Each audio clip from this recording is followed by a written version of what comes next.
is a Bramble Jam podcast. Hi, I'm Bran, and I love Lifetime Christmas movies. I'm Patrick Serrano, and I am a Lifetime movie expert. I'm Dan. I despise Lifetime Christmas movies, and this is the Deck the Lifetime Uncorked podcast.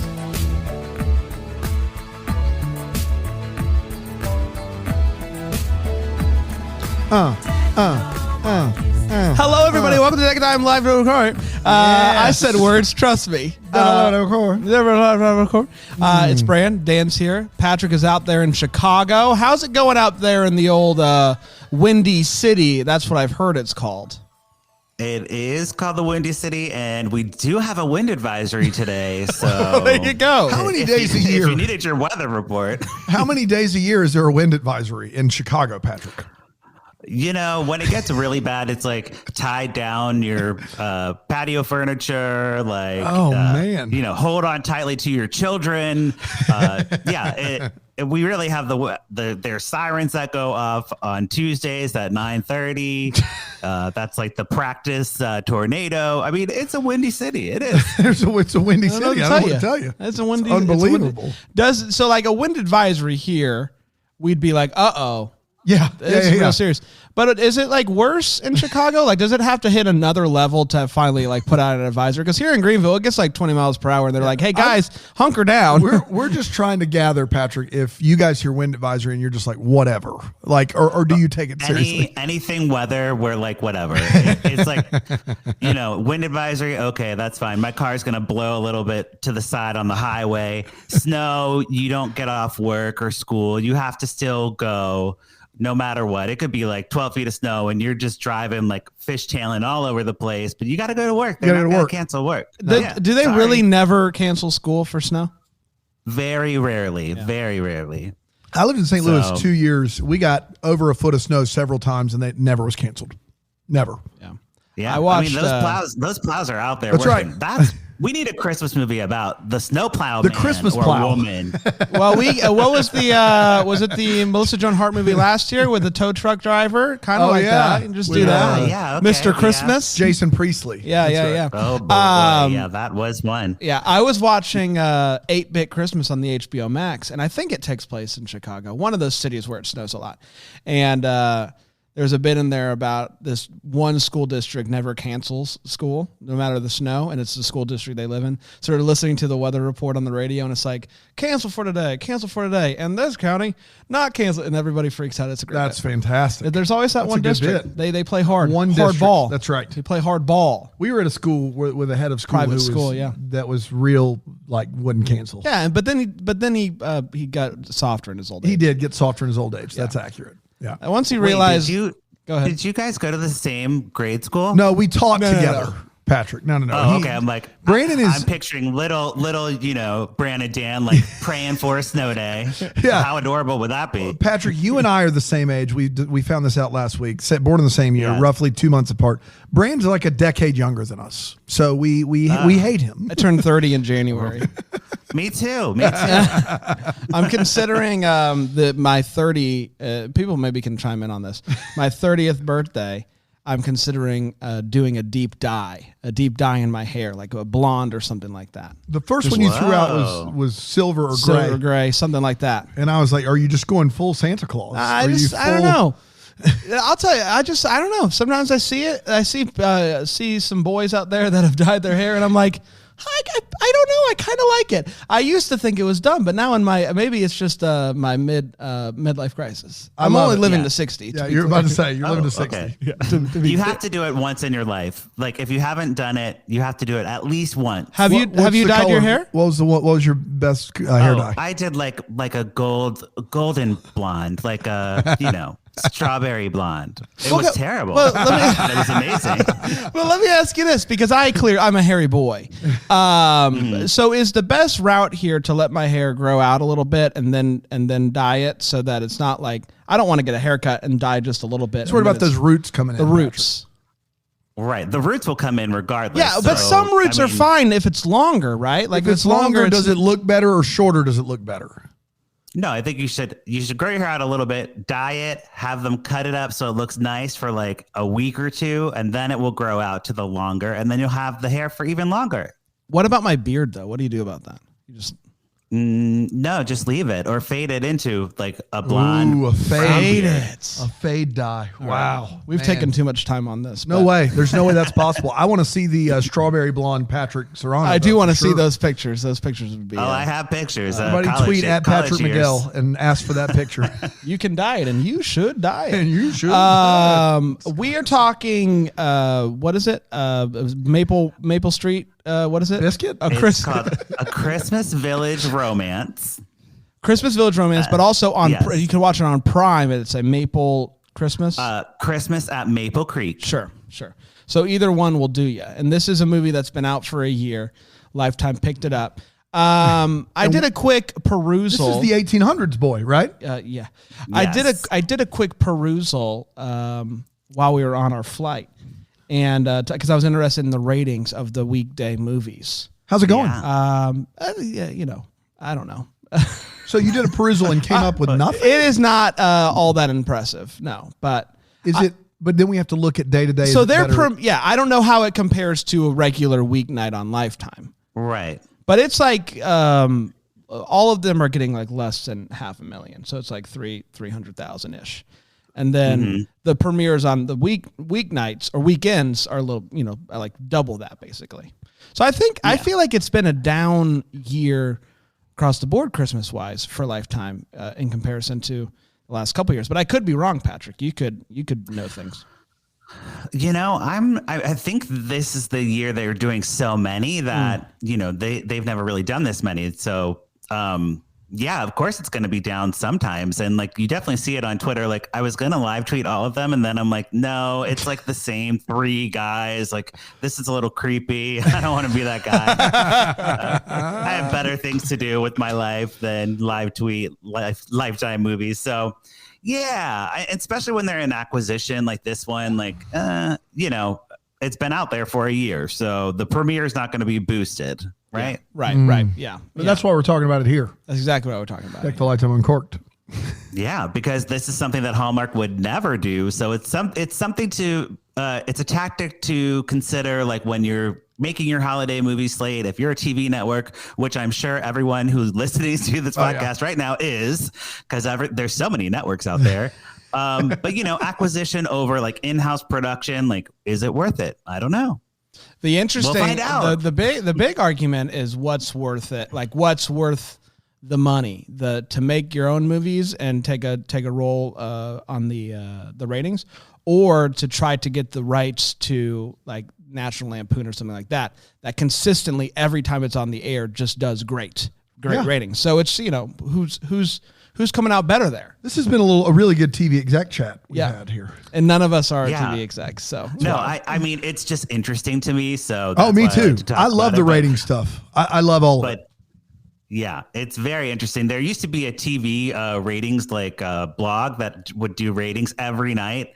They retired. They were like, we're done doing this. So that's sad. Patrick, is it tvbythenumbers.com? Because I used TV by the Numbers. Yes. I used to read it every day. I know that makes me a TV ratings nerd, but I you used guys to read can use showbuzzdaily.com. Showbuzzdaily.com. Showbuzzdaily.com. That's where I go for my ratings every single day. Good. Okay. There you go. Showbuzz. Good. So writing that down. Showbuzz. What kind of buzz is it? Showbuzz. Are we ready to dive into the movie? Born ready. Yes. Patrick and I have seen it. Dan has not seen it.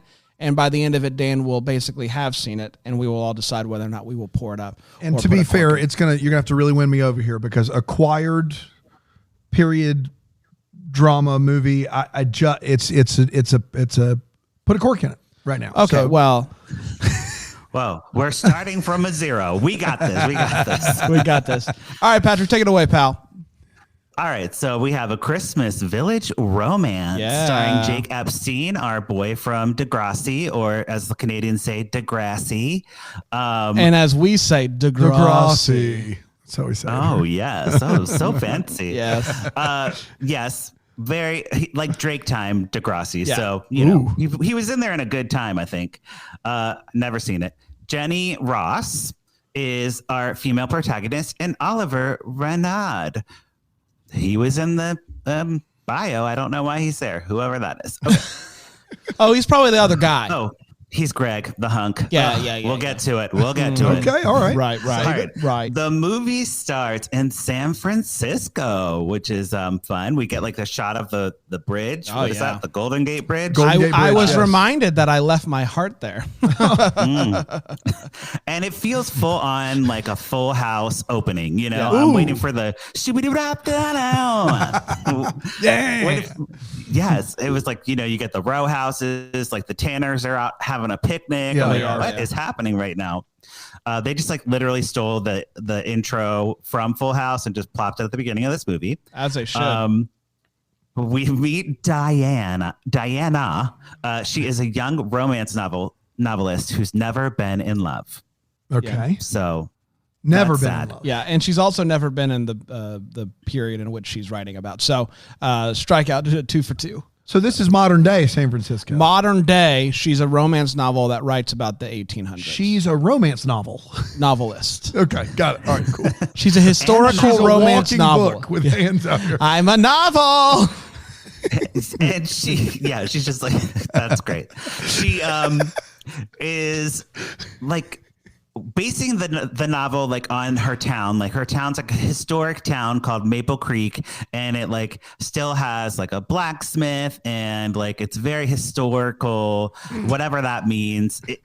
As far as what we see like a barn and like maybe a cabin or something. Very historical. You know what I'm saying? I got you. I am under the impression that this town is literally just the barn and the cabin, because that is the only thing we see of this town. Yeah, we don't see much. We don't see a horse. We don't see nothing to tell me 1800s. But we'll get there. Barn. Diana has a what is it called? A publisher or whatever, like her book agent. Her name is Holland, and she's like, Diana, you need to date because you write love novels and I need a sequel and we need to get another book and you need to be in love. And her big plan is to hook Diana up with the Fabio model cover of the book. You know how they have those sexy men on the covers of romance novels? Mm-hmm. Yeah. They have one named Greg in this movie. Hunky and Greg. He is like a hunk. He's definitely a hunk. He has his shirt off like for like a lot of the movie, which we love. And yeah, Diana like tries to like gussy up and like ask him out, and he's like, "Oh, I have to go run a triathlon or something," you know? Yeah, like he's got to go do things like in the Caribbean, I think, or something like that. Yeah, he's like running a triathlon in the Caribbean for Christmas. Yeah, because it's going to be like something. It's like an Instagram thing. Like he's very Instagram famous because he's so hot. Right. It's how that goes. You struggle with that all the time. Oh my gosh, story of my life. That's right. I took my shirt off one time on this show. I know. Now you're a sex symbol. Now I know. That's right. Can't stay away from it. I can't say that I was prepared for it, but I also can't say that I haven't been preparing my whole life for this. That's right. So somewhere in the middle. Now you know what it's like to be a woman because they're objectified all the time. Okay. There you go. So Greg is like, okay, I can't go, but I'll give you a ride home to Maple Creek because I want to see the town where the books are based because that sounds cool. So she's like, okay, and they drive, and they have like awkward chit chat, and she's like trying to like compliment him, and she like talks about his biceps, typical car ride talk. Right. Classic road trip material there.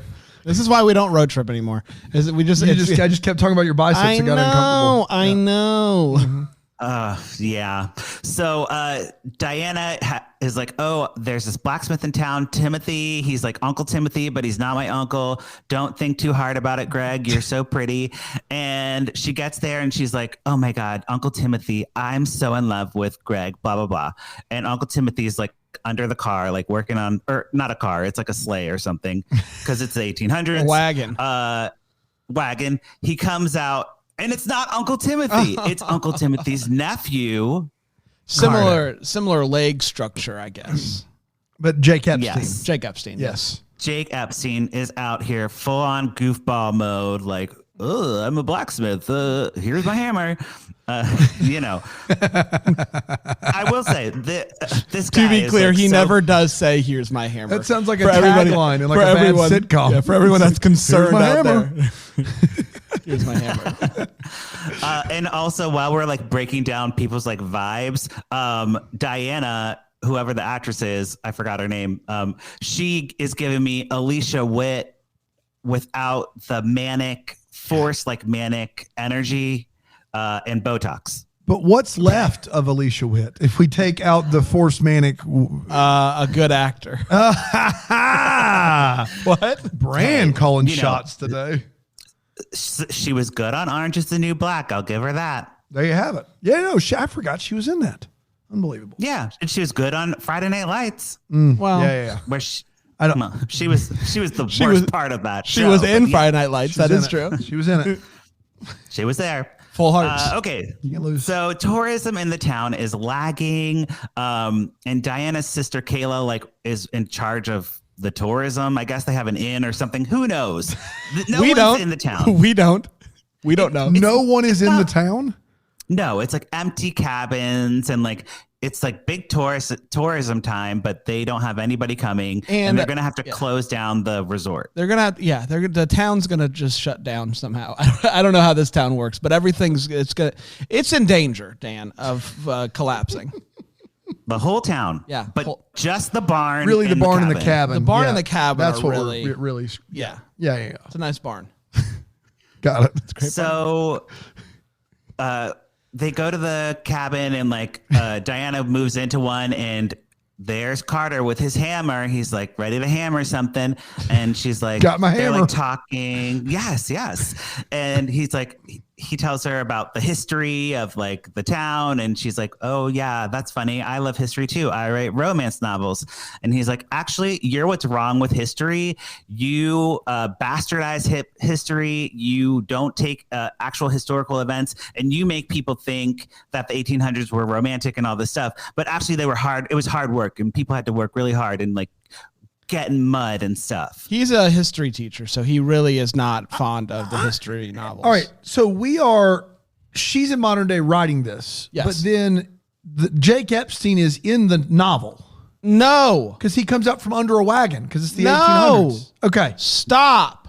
What is happening? So she goes back to this town that the books are based off okay, of. there it is. That's and all Jake Epstein. Okay. Now, Jake Epstein does seem like he could be from the 1800s, but he's not. Yeah. He's a modern day teacher who takes the 1800s very seriously. Well, that's why he works on wagons. He's also a blacksmith. Yes, by trade. His uncle taught him. But it's in 2020. Down. It's in 2020. Yeah. Yep. All right. And he's wearing a one of those peasant shirts too. It's so strange. It is what? He's not. I really wish he was. Got my hammer. I love messing with Dan. It's my favorite thing. I appreciate it so much. I do. What? You know, if I created the movie, Dan would just be saying what all the time. What? I love it. I love it. Yeah, I need that as my ringtone. I'm just gonna clip that out of every this time you get a text. What? I don't hate it. Perfect. So Diana, she decides she has a brilliant idea. She's like, why don't we pimp me out as an author of course, and make this a themed thing for a Pioneer Christmas. That's her book title, and make a Pioneer Christmas event where it's interactive and kind of like Harry Potter World, but way less of a budget. Yeah. It's like Pioneer Christmas Con, where people from around the world will come because they love Pioneer Christmas. And this is a big deal because her book is a big deal, but she's never done a public event before. Wow. So this will she's always wanted to kind of keep the mystery, but for the good of the town, Pioneer Christmas Con is a go. For the good of the cabin in the barn. That's exactly right. It's a go. She says, I will be there to take pictures in full Pioneer garb. Wow. Okay. Yep. So with everyone on board, including Carter, because he's like, it must be historically accurate, though. He's going to help do the whole thing. So Diana and Carter play dress up. They put on like 1800s outfits to like publicize the event, and they take cute pictures. It's a little montage. I wrote down the song thinking I'd remember it to sing it, but I don't. It's called I Think I'm Falling in Love. Yeah.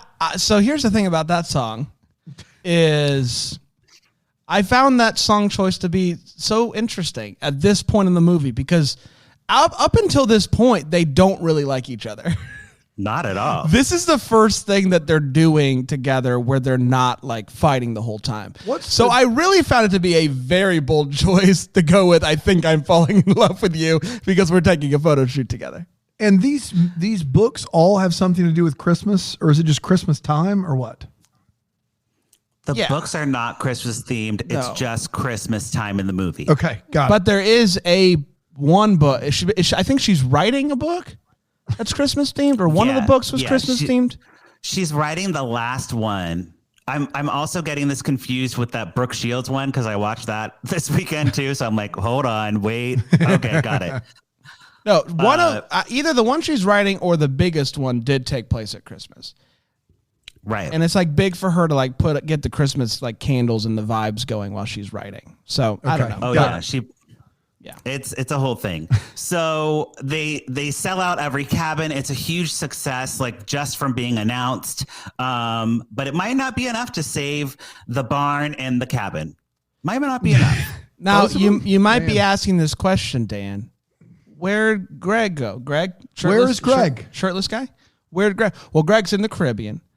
Running a triathlon. But she does talk to him, and she like pitches the idea of him to come because he's the cover boy. And those covers typically have to be shot on location, of course. Well, they just want him to be at Pioneer Fest for photo opportunities for the people. Even though he's not been on any cover yet. He's on the cover. He is a cover. Yes, he's the cover boy for all these movies. All of them. He's the guy. Same cover boy for all the movies. Well, they're all about the same characters. Okay. So when you think about the guy that's in Pioneer Town for the big so that's boys, why you want him to be there. That's why you want him to be there. there. Yeah, that's exactly right. Okay. Yeah, he'll like have his own booth, and hopefully he'll be more popular than Melissa Joan Hart. So we'll see. But he's like reluctant about it because he's got triathlons to run. Yeah, but then she keeps mentioning what's his name. And so he's like, who's that type of thing? Jake Epstein. Oh, Carter, yeah. Keeps mentioning Carter, like, oh, Carter's funny boy type of thing. And he's like, oh. Yes. The thing that you're leaving out, Bran, yes, that of course you would. You're a straight man. You're not a lady or a gay man. He's shirtless the whole phone conversation, gratuitously for no reson. Yeah, Bran wouldn't leave that out typically. I would typically mention it. I will say this, and as somebody who has been shirtless on screen before, I know it's tough, but I was underwhelmed. Wow. Oh, I said what I said. Really? Yeah. Said what I said. You should go back and listen to the rant that Bran gives on why we can't get a Christopher Russell shirtless scene in a movie. What movie is that? Is it a waterfall movie? I'm sure it is. He's very upset about this. Like you would think that the guy who knows waterfalls or something would be sure. I don't remember the whole thing, but Bran is very, very much. I'm pro shirtless. It's the least we can do. That's right. So it is. And like Hallmark versus Lifetime. Lifetime will give you the shirtless 9 times out of 10. Hallmark's a little bit like, maybe someone's putting on their shirt. Yeah, well, they've been getting a little shirtless recently. Not in the Christmas ones, obviously. No, gosh, we've had a few this year. Guys shirtless. Come on, just give us that. At right. least. All I'm saying is like, just know your demo, Hallmark. No. And also these actors all work out to like be on Instagram anyways, so they want to show off their bodies too. They look great. There you go. Well, aside from Greg, underwhelmed Greg. Wow. All right. I said poor Greg. I have no comment on Greg, but he clearly waxes his chest. That's all I'm saying. Yeah, I clearly do not. I love that Patrick said, I have no comment on Greg, but here's a comment on Greg. Hey, this is how I do it. If I say no comment before the comment, it negates the comment. It negates the comment. It doesn't count. Were you underwhelmed as well, or that's the thing you're not commenting on? I wouldn't say no. With his hand raised. Yeah, right. So a storm rolls in, okay? And again, not Storm Megan, not Winter Storm Megan. It is just a storm to bring Carter and Diana together in a candlelit, rainy, stormy night where the ceiling's leaking and they kind of have like a romance vibe going until she sprays perfume and sprays him in the face. And then he's like, "You maced me." And he's like, "Oh, my eyes." And like, this is very strange. Yep. It was very strange. Yeah, it was. And didn't matter at all, but we did it anyway. It wasn't romantic at all, but it was a very weird choice by Jake Epstein to be like, "You maced me." And like, that was like super romantic whenever you say that. That was an improv, you know? He was improvising for that. That couldn't have been in the script. Classic Epstein. Classic Epstein improv. So I'm live. Love it. They really give him free reign, I think, in these TV movies. Yeah. Lots of takes too. They probably did a dozen takes of that. Right? Like, that was hilarious. Do more. But that's is that the reason why he runs out of while it's raining and then comes back? Is that this scene? Probably. I didn't write it down, but tell me more. So it's raining, right? And they're in the cabin. Yeah, and they're like eating hash pie. Yeah. So big storm happens and he ends up running away, but then the storm's too bad and so he comes back. So then they have a sweet time sexy night. Like, so he tries to run away, run out, but then it's too bad of a storm, so he runs back in. He runs back in, and they have a sexy night. A sexy night eating the pilgrim food. Yep, eating the 1800s food, and he tells her like he read her book, and she's like very touched by that. She's like, "Oh my god!" Of course. And then she's like, "You know what? I'm writing the ending to my last novel, and I think I'm gonna I don't know. I might have to." Not end the book. She's like starting to have doubts about it because she doesn't like that stories have like a happy ever after or whatever. She like wonders what's going to happen after that, right? Yeah. And I mean, now that she knows that Jake Epstein reads her book, like that's reason enough to keep going, you know? So she doesn't. Her plan is to never end the book. Never. Yeah. There's never a happy or sad ending. It just keeps going. She never just publishes it. Yes. Oh, okay. We'll see. So Jake Epstein does some blacksmithing, not shirtless or in a tank top, which was really disappointing to me. I'm like, come on, Jake. He's probably an actor who's like, I don't want to be shirtless in these movies because he never is. So it must be in his contract because he has that like weird teen following, like, he was like a teen heartthrob. So he's probably all over that. Yeah. But also, he's like a plucky comedic lead, too. He's not the typical shirtless lead, right? I think in his Canadian TV times, he was like a brooding teen character. Oh, wow. I think he was like very sexy teen, brooding teen, bad I'm boy. I'm Googling Jake Epstein shirtless to see. Why are you doing that? Because now I'm interested in if it ever happens. So he doesn't wax his chest. Well, I wouldn't think he would. But you have no comment other than that. No comment other than that. Yeah, that's exactly right. I have no comment, but he does not wax his chest. I got it. Good to know. So, of course, just as Diana and Carter are connecting and like having the romance, Greg shows up. Of course. Yeah. He's here to save the day. He's here to do his little booth, and he's immediately jealous of Carter. And like, this guy, this awkward like goober is making me nervous. Yeah, all I have is my hot bod. Yeah, he's like, he probably doesn't even wax his chest. Unbelievable. Yeah. So he's feeling insecure, and he like they're like talking shadily about each other. Carter overhears the conversation about like Greg, and he's like trying to downplay his feelings. So he's like, okay, well, if you can't, I'm really lost in my synopsis. If you can't be yourself around me, or be yourself around Greg, then you shouldn't date either of us, really, Yeah, he gets he gets very intense about this very quickly. Yeah. Like they haven't known each other that long, but it doesn't stop him from giving life advice. And I appreciate that. Full life advice. Full life advice. It's important. That's right. And in his defense, she doesn't know anything about love. She's just a romance novelist. Just a romance novel. She's never been in love. So Yeah. She's never been in love. She needs her space. So she's like, all right, no men right now. I'm going to just focus on me and my book. And so like, then it's like the night of the signing. She's like signing books and Greg's like over here taking pictures and he's all hunky.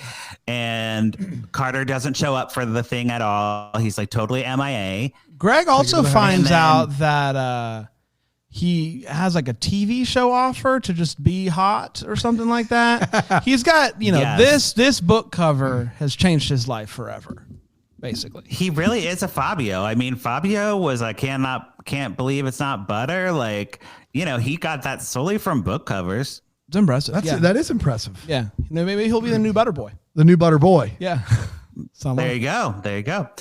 So Greg and Diana are slow dancing after they do their like appearances and they're talking and they're like, you know what? Like, we're more of a friend vibe. Like, we're not really together. He's like listen, I could be the next big butter boy. So I don't want to commit to you. And then big butter boy becomes a possibility. Between that and his triathlons, you just don't have There's time. not enough time. There's not enough time in the day to be butter boy and love. That's right. You know what I mean?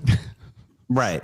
So she's like, okay, well, that's funny. And then they start laughing. They're like, haha, we both like thought we were dating and we're not. We're so crazy. We both thought we liked each other, but we actually hate each other. Unbelievable. Yeah, we're not compatible at all. That's hilarious. So Carter shows up right at that moment, sees them together, runs off. He's like, oh my God, she's in love with him.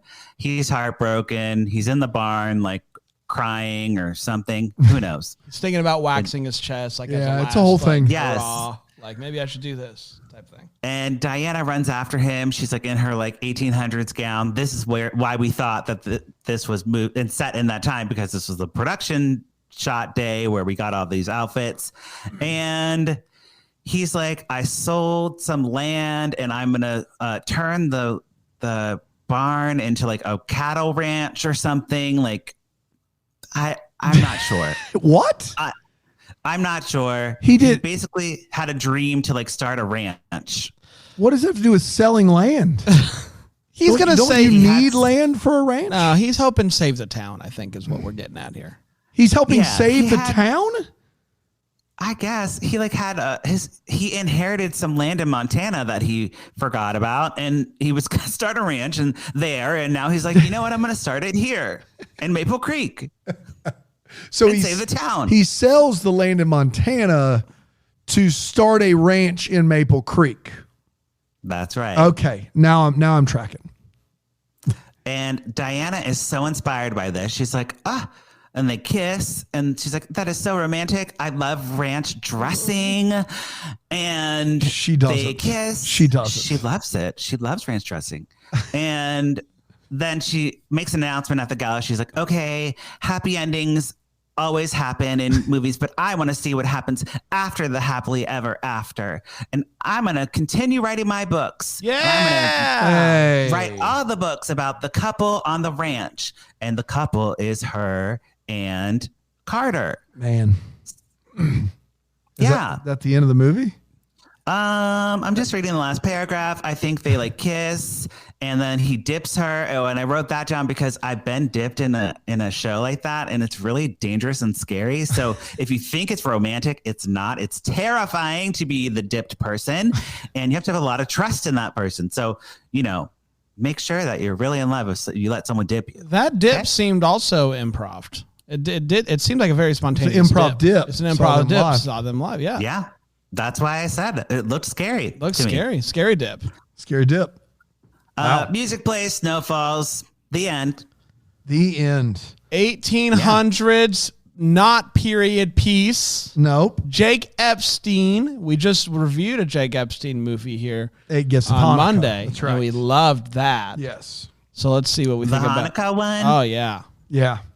Oh yeah. That was cute. So cute.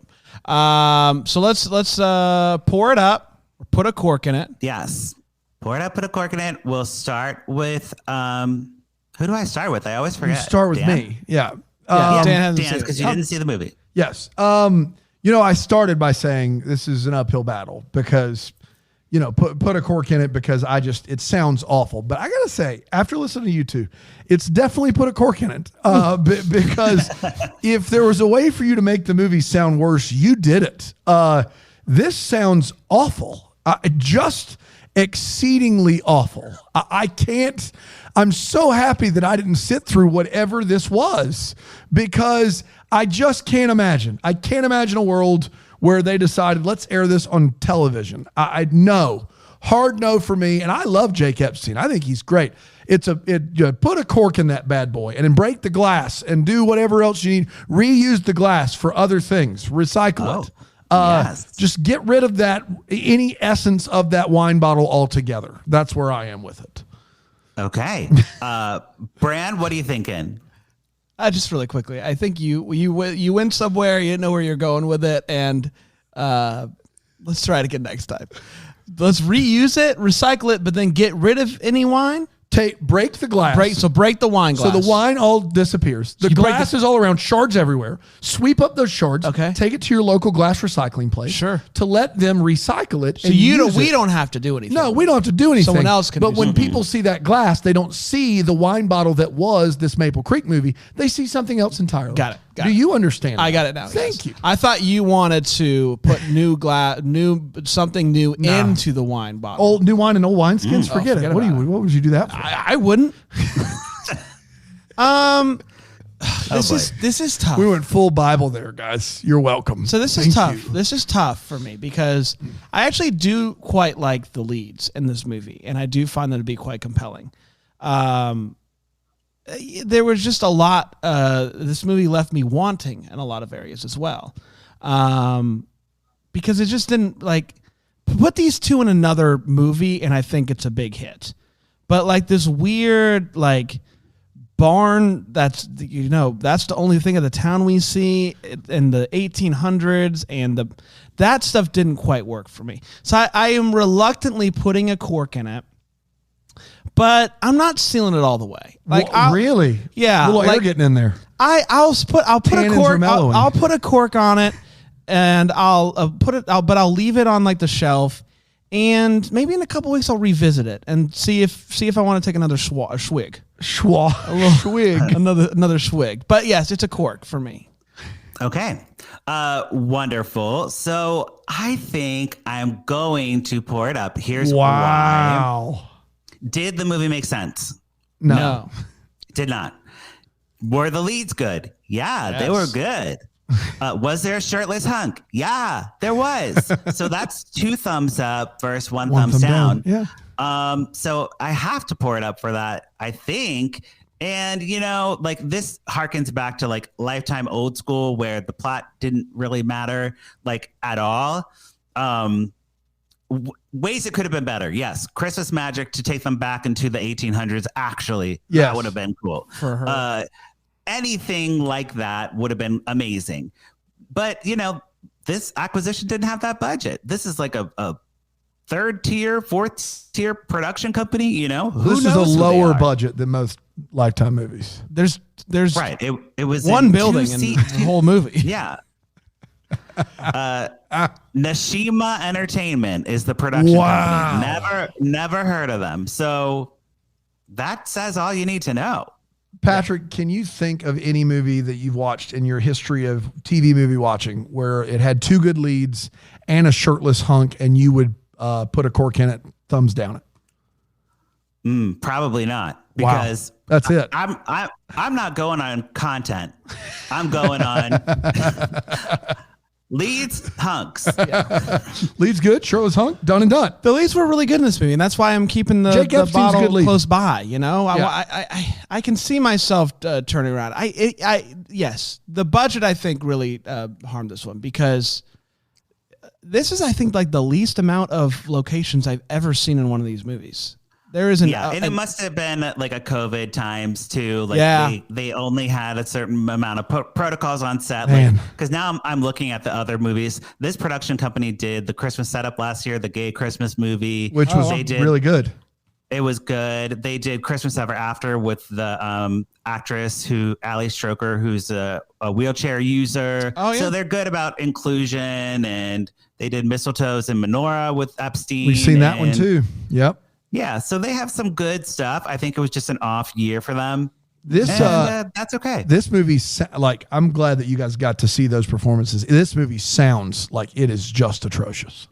I mean, just real bad. So, right. You know. Yeah, that's fair. Mm-hmm. Well, we did it, everybody. We did it. We're back. Did. We're back next week, and we're getting down to the nitty gritty. I think we only have Two more. Man. So next week is the Santa Fe, I believe, Santa Fe Christmas with the Mario Lopez. Ooh. Yeah. Yeah, and then we got the Mistletoe in Montana after that with Melissa Joan Hart. So the two big guns, saving them for last. Two big guns coming up. Biggest. The biggest of the guns is right. what we have going on here. Can't wait for that, Patrick. Enjoy your week. Can't wait to see you next week, Dan. I'll see you soon. See you, yeah. And until then, we're the first to wish you a Merry Christmas.